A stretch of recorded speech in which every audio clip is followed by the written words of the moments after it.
How's it going, guys? Welcome back to Blake Check. If you're new to the channel, my name is Blake. It's nice to meet you. If you're interested in my perspective as an early EV adopter, be sure to subscribe to the channel and hit that notification bell so you don't miss anything. Now, if you've been following along for a little while, you'll know that my wife and I recently took delivery of a brand new 2023 Volkswagen ID.4 Pro S rear-wheel drive. This, however, is not that. This is a 2022 Volkswagen ID.4 Pro S all-wheel drive that was lent to us by Chapman Volkswagen here in Scottsdale, Arizona, because our brand new ID.4 is already broken. So I started a YouTube short series to document our service and repair process through Volkswagen. That'll be linked in the description below. Be sure to check that out. But in the meantime, I thought this would be a good opportunity to check out the previous generation all-wheel drive variant of our car. So without further ado, let's go take a look at the 2022 Volkswagen ID.4 Pro S all-wheel drive. At a distance, the previous generation Volkswagen ID.4 looks almost identical to the new one, but there are a few changes that came along with the transition to domestic manufacturing in Chattanooga. The first difference is the front bumper.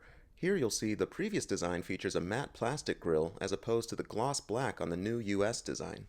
The next change is the standard wheel option. While both come standard on 20-inch wheels, the 2022 model year all-wheel drive Pro S features this sharper wheel design, which I think looks great, but doesn't really match the overall aesthetic. By contrast, the newer model features this more reserved wheel design, which I think matches the car a little bit better. The next exterior difference to note is the roof accents. Here you'll see that the 2022 all-wheel drive Pro S has aluminum accents on the roof rails, while the 2023 features all black roof accents. Now, it's important to note that you can still get aluminum accents on the 2023 model, but you'd have to opt for the Pro S Plus trim to do so. Some might be drawn to the aluminum accents over the black, but I personally prefer the way the black blends into the glass to create the illusion of a floating roof. The final difference to the outside of the previous generation ID.4 is the most subtle and possibly the least significant. As you can see here, the rear bumper of the European spec has a rounded corner, and the US-built model has a sharpened edge. This is likely just a consequence of parts availability and production streamlining, as opposed to styling or function. Moving to the interior, both model years of the Pro S trim are similar overall. The one area where they differ significantly is the center console. The European spec has armrests that fold away and a recessed center storage area, while the Chattanooga-built ID.4 has a raised center console. To be completely honest, I really dislike the look of the armrests in the previous model year.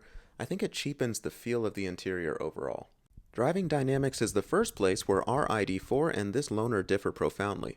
The all-wheel drive variant features an additional drive mode called traction, which I suspect increases the off-road capability by distributing power equally between the front and rear motor.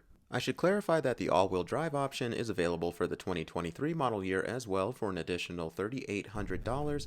With the all-wheel drive option, you also get about 100 extra horsepower. Let's test that out.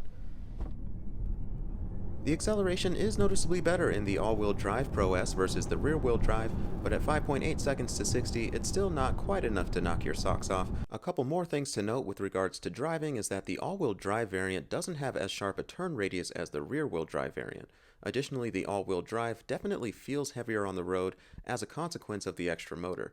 This brings the estimated range down to 245 miles in this 2022 Pro S all-wheel drive, as opposed to 275 miles in our 2023 rear-wheel drive, which means you technically pay more for less range when you opt for the all-wheel drive variant. Alright you guys, thanks for watching this far into the video. If you liked what you saw, leave me a like and comment below. What are your thoughts on the previous generation ID.4? Is it something to consider over a brand new one, since you can probably find these at a small discount on the used car market, but then you have to take into consideration that you probably won't qualify for the federal tax credit on a used one. So, something to think about, but that's all I've got for you guys today. Thanks for watching. This has been Blake Check, and that's a wrap.